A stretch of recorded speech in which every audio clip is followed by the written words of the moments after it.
와인 이야기 곰고로곰. 와인의 역사. 와인이란 술 중에서도 과일주라고 하면 제일 먼저 떠오르는 양조주의 일종으로 고대 그리스 시대부터 와인을 식사에 곁들이거나 요리에 사용했으며 이는 현재 서양 음식 문화의 기본이 되었다. 애초에 포도라는 과실 자체가 당과 효모를 동시에 가지고 있어서 자연 발효를 통해 와인이 되기에 어디서 처음 만들어 먹었는지 추정하는 게 힘들다. 아프리카에서 원숭이나 코끼리가 물이 괜 웅덩이나 나무 구멍 등에 나무 열매가 떨어져 자연 발효되어 생긴 자연 과실주를 음용하는 사례가 목격된 바 있다. 동물도 이럴진데 사람은 더 말할 필요가 있을까? 억지로 기원을 따져보자면 제일 오래된 와인 항아리 유물이 발견된 조지아로 볼 수도 있겠지만 사실상 포도가 자라나는 지역에서는 거의 다라고 할 만큼 와인을 마셔왔다. 즉, 와인은 아직까지 누가 발명했는지는 아무도 모르지만 지구상에서 인간이 활동을 하기 시작한 것은 200만 년 전쯤으로 추측되며 과일과 당을 포함한 식물은 그보다 더 오래전인 600만 년 전에 이미 지구상에 넓게 분포해 있었다. 당을 알코올과 탄산가스로 분해하는 역할을 하는 효모와 같은 미생물은 지구의 역사와 맞먹는 수억 년 전부터 존재하고 있었다. 그 때문에 알코올의 역사는 인간의 역사보다 훨씬 오래되었다고 할 수 있다. 기원전 700년 무렵 터키, 아르메니아, 이란 사이의 코카서스 남부지방에 최초로 포도를 재배한 흔적이 발견되었다. 또한 기원전 약 400년에 와인 용기의 뚜껑으로 추정되는 유물이 발견되기도 하였다. 기원전 약 3,500년 정도의 것으로 추정되는 와인 용기 안에 와인이 있었던 흔적이 발견되기도 하였다. 수메르의 길가메시 서사시에도 와인과 관련된 기록이 있을 정도로 와인의 역사는 매우 오래된 것으로 추정된다. 이렇게 와인의 역사는 엄청 오래되었다. 와인은 그리스 신화에서 시작한다. 산에서 성장한 디오니소스는 숲에서 우연히 발견한 발효 포도즙 덕분에 신으로 추앙받았다고 하는데 이 이야기에서 와인은 발명된 것이 아니라 발견된 것이라고 알 수 있다. 와인은 고대 이집트 등의 지중해 연안 국가로 퍼지면서 와인 제조의 중심이 유럽으로 옮겨가게 된다. 1. 그리스 로마 시대. 헬레니즘 시대의 포도주와 직접 관련된 신으로는 디오니소스가 있으며 신화와 함께 번성하게 되었다. 그리스인들은 예술, 문화 등의 발달과 함께 즐기게 된 것으로 보인다. 야생종 포도는 접지하여 재배되기 시작하였고 그리스 당시에는 91가지의 포도 품종이 있다는 기록이 남아있다. 고대 그리스 포도주는 심히 걸쭉한 시럽이나 진배 없는 것이라 반드시 물을 타 팔도록 로크리스가 법으로 정할 정도였다. 물 안 타고 마시는 사람이나 타 민족을 야만인 취급하는 경우도 있었다. 로마 군인들이 현지의 물을 마시고 탈이 생기는 것을 방지하기 위하여 와인을 마시도록 하기도 했다. 식초처럼 산화된 포도주는 오염된 물을 소독하는 용도로 쓰이기도 했고 포도주 없이 물을 마시게 하는 것이 군대에서 처벌 대상이었을 정도이다. 성경에 나오는 해면에 적신 쓸개 탄 신. 포도주옥은 몰약이나 그냥 신 포도주를 십자가에 매달린 예수에게 먹이는 것도 사실. 당시 로마군에서 식용수로 잘 쓰던 식초와 한 저질 포도주를 탄 물인 POSCA를 말하는 것이다. 이러한 것은 로마가 멸망하고 중세에 와서도 별반 달라지지 않았다. 그리스 로마 시대와 더불어 이후의 시대에 걸쳐 유럽의 포도주가 널리 퍼진 데에는 종교와 예식과 관련된 문화적 요소가 큰 영향을 끼쳤다. 그리스 신화의 디오니소스에 대한 의식은 로마 신화의 바쿠스 의식에 영향을 주었으며 이후 그리스도교의 성체성사에 영향을 주기도 하였다. 최후의 만찬에서 예수가 빵을 가리켜 자신의 몸성체이라 일컫고 포도주물론 적포도주를 가리켜 자신의 피성혈라고 일컬어 성체성사 또는 성만찬에서도 사용되는 등 빵과 함께 신성한 의미가 부여되면서 유럽에서 포도주는 위상이 높다. 로마 제국의 팽창과 함께 전파된 기독교 문화의 영향으로 유럽에서 중요한 가치를 가지게 된 것이다. 다른 술은 안 마셔도 포도주만은 예외로 마시는 신자도 있다. 역으로 이렇게 포도주의 위상이 높다 보니 술의 대명사 수준으로 알려져서 술을 금지하는 이슬람 세계 중 일부에서는 술 중 포도주만 금지하고 다른 술을 허용하기도 했다. 2. 중세시대 로마 제국이 쇠퇴하면서 포도 재배와 와인 산업이 크게 감소하게 되었으나 미사에 필요한 포도주를 조달하기 위하여 성당이나 수도원에서 포도나무를 재배하여 명맥을 유지하게 되었다. 수도원은 풍부한 노동력과 조직력을 바탕으로 포도 재배와 포도주 생산이 가능하였으며 고품질의 와인을 생산하기 위한 방법을 연구하여 관련 지식을 축적하게 되었다. 일부 수도원에서는 대량으로 와인을 생산하여 의식에 필요한 분량을 제외한 나머지를 판매하여 부를 축적하기도 했다. 포도주 판매에 이윤이 남게 되자 과학적인 방법들을 연구 및 도입하는 계기가 되었으며 지역에 따라 다른 맛을 가진 와인들이 생산되기 시작했다. 중세시대에는 수도시설이 깨끗하지 않았기 때문에 질병 예방을 위해 포도주를 물에 희석하여 마시는 경우가 많았는데 중세시대를 반영한 드라마, 영화 등에서 자주 볼 수 있는 설정이다. 3. 근대 16세기 이후부터는 와인 자체에 대한 소비가 증가하고 상류층은 고품질 와인을 요구하기도 하였다. 신대륙 발견으로 와인이 아메리카 대륙으로 전파되기 시작하였다. 그 이후 17세기 남아프리카, 18세기 호주와 미국 서부 지방까지 전파되었다. 19세기에는 필록세라로 인해 큰 피해를 입어 와인 산업이 침체되기도 하였으나 농업기술 발전, 경제 발전, 교통수단 발전, 국제화 등으로 더욱 발전하고 있다. 4. 아시아권에서 유럽 등지에서는 유명한 술이었고 중국을 비롯한 동북아시아까지도 전해지긴 했지만 그다지 큰 반향을 불러일으키진 못했다. 가장 큰 이유는 대부분 수입산이어서 비쌌고 기존의 곡주의 영향력이 강해서 제조법의 갈피를 못 잡았기 때문이다. 후한대에는 포도주를 뇌물로 바쳐서 주자사가 된 인물이 있어서 후대의 소동파까지 시로 조롱했는데 이건 포도주가 뇌물이 될 정도로 희귀성을 만족시켰다는 이야기이다. 200을 포함한 시인들의 시들로 그 존재가 널리 알려진 당대 이후의 포도주. 제조 시도에는 포도와 쌀을 섞어서 만들려고 한 흔적이 보인다. 즉 제대로 된 포도주는 모조리 서역 수입산. 200의 시에도 포도주에 맞는 술잔은 유리잔이라고 하고 있는데 유리 역시 대표적인 수입 사치품이었다. 결국 고급품의 이미지가 확고해져서 이후 포도만으로 발효시켜 마신다는 것을 발견한 뒤에도 곡주처럼 그 영향력을 확대시키지 못했다. 포도주를 만들어 마셨던 중앙아시아권과 접한 중국이 이 지경이니 한반도나 일본은 말할 것도 없는 상황. 일본의 경우 전국시대부터 남만 인포르투갈인이나 홍모인 네덜란드인 등 서양에서 온 상인이나 선교사들에게서 정말로 어쩌다 입수하여 귀한 것을 조금씩 마시는 정도였으나 사실상 과시용 사치품이나 다름없었고 역시 본격적으로 마시기 시작한 것은 근대 이후다. 일본에선 과거 버블 경기 시절을 통해 와인이 부의 상징으로 떠올랐고 그래서 와인에 대해 잘 알지도 못하면서 이름난 와인을 농장째로 싹쓸이하는 졸부들도 많았다고 한다. 갑부가 아닌 일반인들도 룸살롱 등지에서 로마네 콩티에 돈 페리뇽, 로제를 섞은 폭탄주를 마시며 허세를 부리기도 했다고 한다. 버블이 빠진 뒤에 조 아라키의 소믈리에르 같은 만화를 통해 와인에 대한 지식이 높아지고 와인 소비 형태가 다양화되고 있다고 한다. 한국은 일본보다 더욱 늦었다. 머루로 담그는 머루주는 리큐르에 가까운 물건이고 산림경제, 증보산림경제, 임원경제지 등의 포도, 쌀, 누룩으로 포도주를 담그는 양조법이 기록되어 있긴 하나 이를 유럽 등지의 와인과 같은 술로 보기는 힘들고 현대와 같은 포도주가 들어온 것은 개항기 이후이다.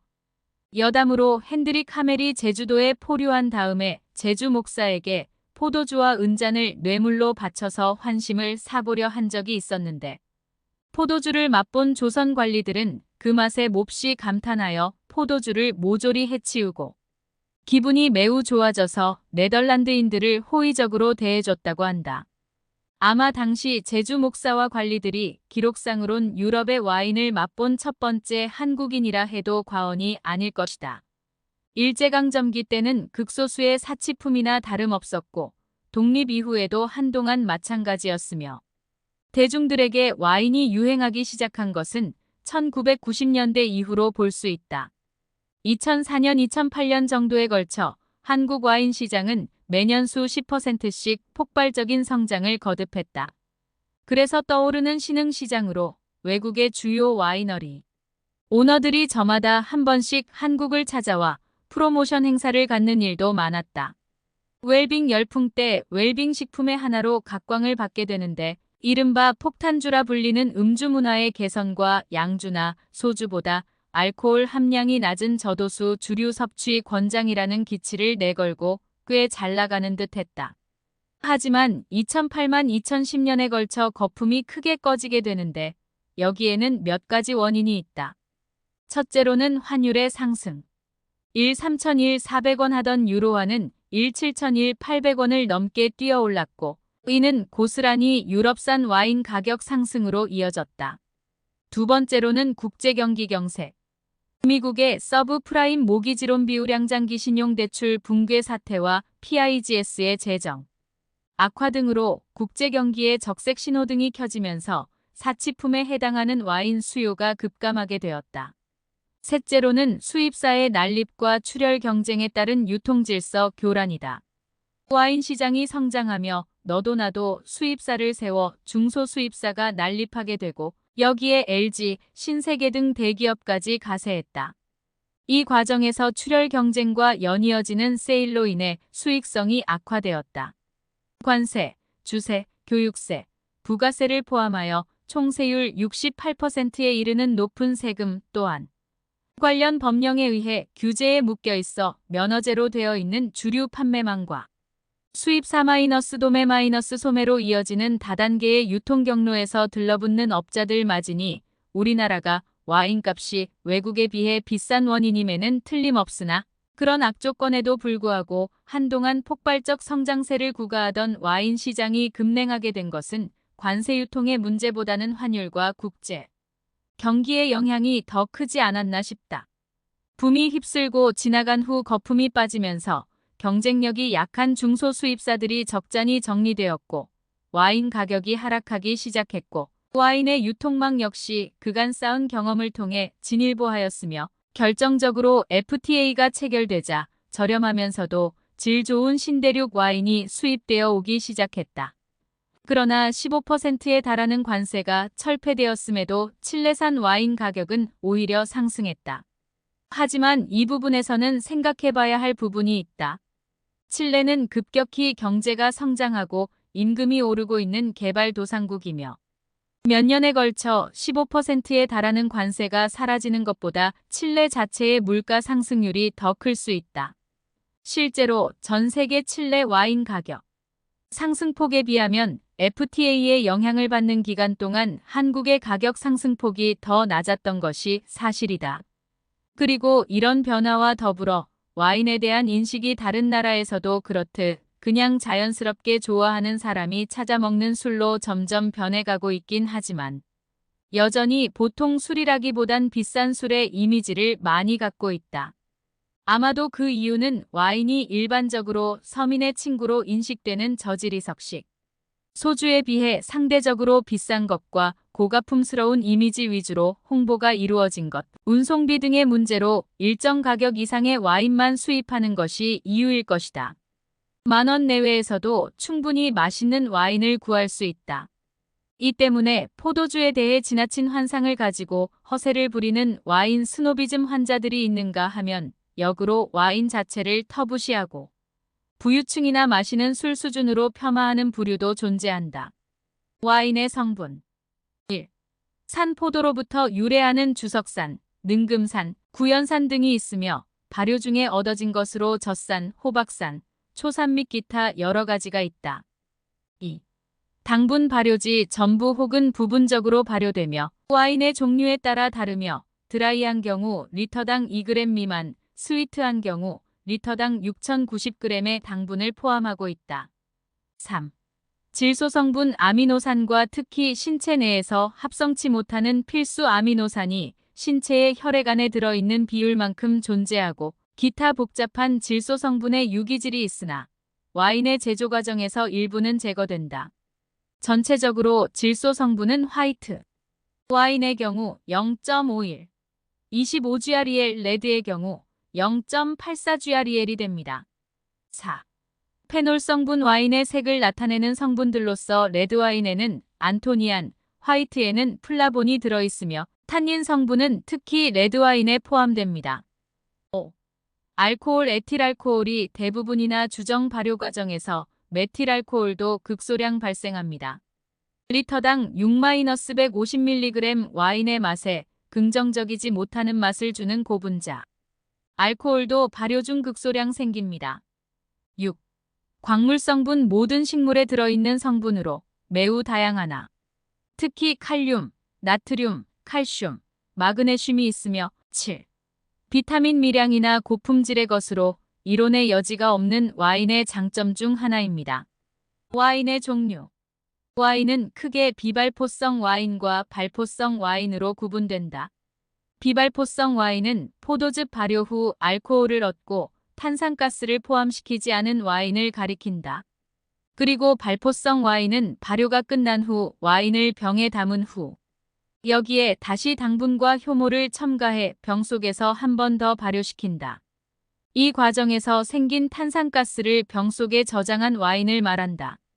그 외에 알코올을 첨가하거나 풍미를 첨가하는 등 제조법에 따라 주정 강화 와인과 가향 와인 등으로 분류할 수 있다. 주정 강화 와인은 제조하는 중 알코올 도수가 40도 이상인 브랜디 또는 알코올을 첨가해 와인 전체의 알코올 도수를 16도 20도까지 높인 와인을 말한다. 그리고 가향 와인은 발효 전후 와인에 약초, 과일, 감미료, 액기스 등을 첨가해 독특한 풍미를 가진 와인이다. 색에 따른 분류로는 레드와인과 화이트와인으로 나눌 수 있다. 레드와인은 분홍색부터 진한 붉은색, 그리고 생명을 다한 갈색까지 있다. 그리고 화이트와인은 무색이라면 원료인 포도가 완전히 익지 않았거나 너무나 많은 색깔 보존제를 사용했기 때문이다. 일반 화이트 와인이 진한 황색을 띈다면 오랜 간 저장된 와인임을 나타낸다. 와인 제조 공정. 레드 와인은 적포도 전체 포도즙 포도 껍질 포도씨를 발효해서 생산한다. 레드 와인의 제조는 세 가지 방법이 있다. 첫 번째는 전통 발효법이다. 두 번째는 탄산 발효법이다. 세 번째는 가열 발효법이다. 대부분의 와인은 전통 발효법으로 제조한다. 레드와인 제조 공정은 적포도를 수확한 다음 파쇄, 1차 발효, 압착, 2차 발효, 정제, 숙성, 병입 순으로 제조한다.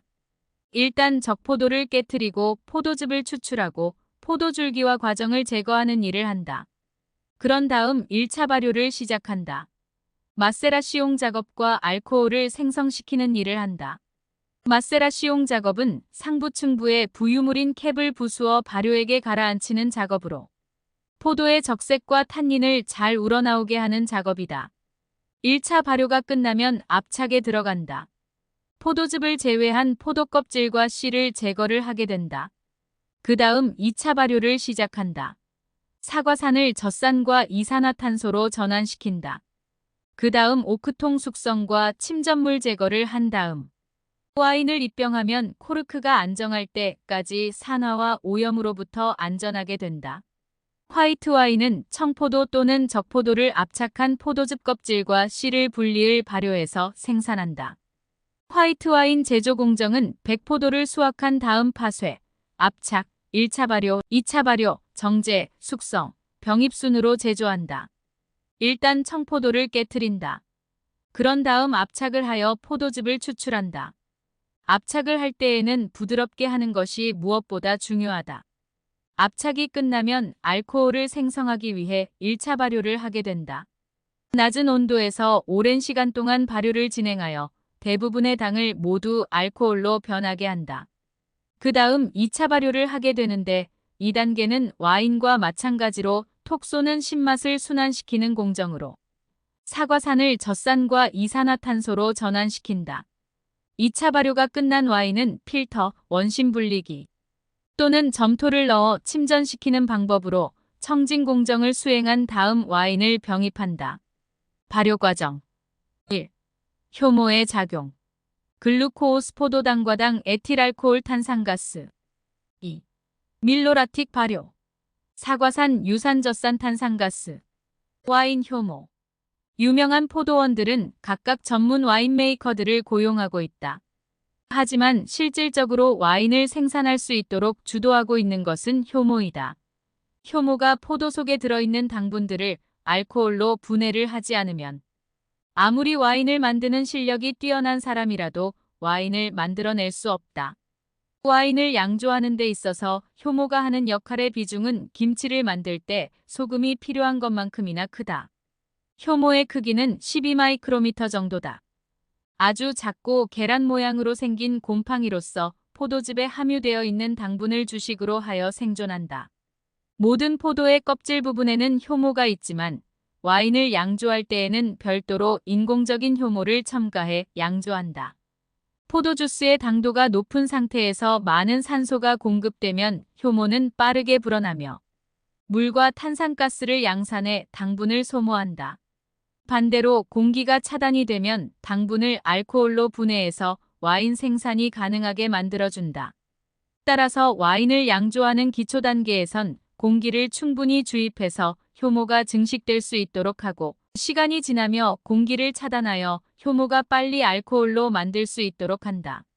와인을 양조할 때 쓰이게 되는 효모 종류들은 와인 탱크 속의 온도가 변화하거나 알코올 도수가 올라가거나 이산화황을 투입하는 등의 여러 가지 변화에 잘 견디는 장점이 있다. 그뿐만 아니라 와인을 저품질로 만들어버리는 물질들의 생성을 억제시키고 품질을 올려주는 데 도움이 되는 여러 가지 물질이 활발히 생성되도록 돕는다. 화이트 와인을 만들 때는 저온에서 발효를 하게 되기에 저온용 효모를 쓰고 레드 와인을 양조할 때에는 고온 발효 과정을 거치게 되기에 고온에서 잘 견디는 효모를 쓴다.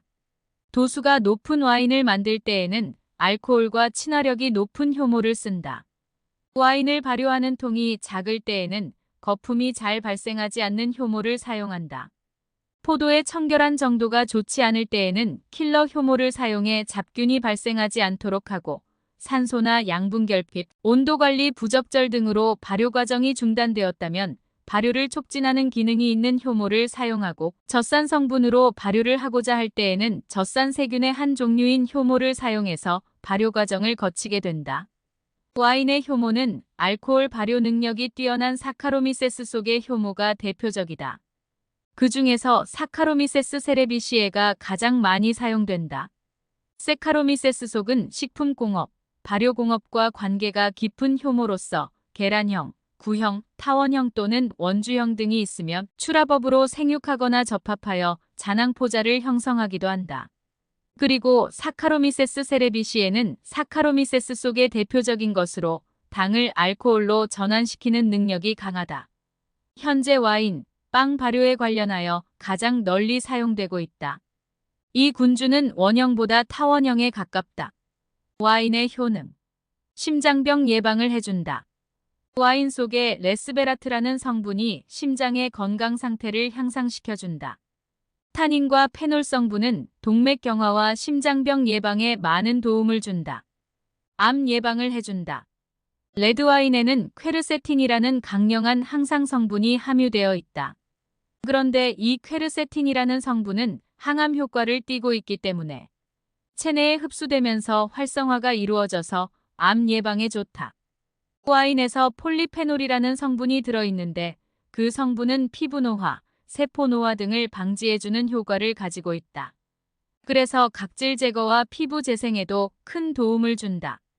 그리고 와인은 소화를 촉진시키는 위장액의 분비를 촉진시켜 주어 소화가 잘 되도록 도와준다. 특히 와인의 주석산은 타액 분비에 작용하여 식욕을 촉진시켜준다. 와인 보관법과 적정 온도. 와인 보관에 있어 중요한 것은 외부 환경이다. 와인을 제대로 보관한다면 100년까지도 저장이 가능하다고 한다. 와인은 최상의 상태로 보관하기 위해서는 통풍이 잘 되는 서늘한 곳에서 10-15도 정도의 온도에서 보관될 때 와인의 숙성이 제대로 이루어진다고 하는데, 이것은 오래전부터 와인의 일정한 온도를 유지시킬 수 있게 보관되었던 유럽의 동굴 내부의 온도라고 한다. 이곳에서 서서히 숙성되면서 와인을 오래 보관할 수 있었기 때문에 지금까지도 와인을 보관하는데 적정 온도는 10-15도 정도로 유지되고 있다. 또한 와인병 내부로 산소가 유입되지 않기 위해서는 코르크마개가 중요한데, 너무 건조한 곳에 보관할 경우 코르크마개가 건조되어 와인병 내부로 산소가 유입될 수 있다. 산소가 유입되면 와인을 산화시켜 맛을 변질시키는 원인이 된다고 한다. 때문에 적당한 습도를 유지하는 것이 중요하며, 알맞은 습도는 70% 내외로 유지시켜주는 것이 좋다. 또한 코르크마개가 마르는 것을 방지하기 위해 와인은 눕혀서 보관한다. 또한 와인은 빛에 예민하게 반응한다. 강한 빛은 와인 맛을 변질시킬 우려가 있기 때문에 직사광선이 비치지 않는 어두운 곳에 보관하는 것이 중요하다.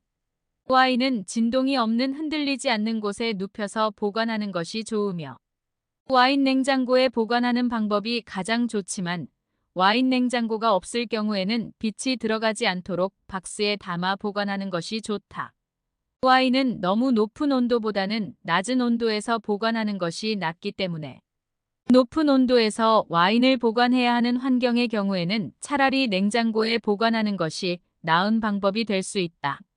와인의 종류는 너무나 다양하고 와인마다 산도가 각각 다르기 때문에 와인을 보관하기에 적합한 온도는 조금씩 차이가 있을 수 있다.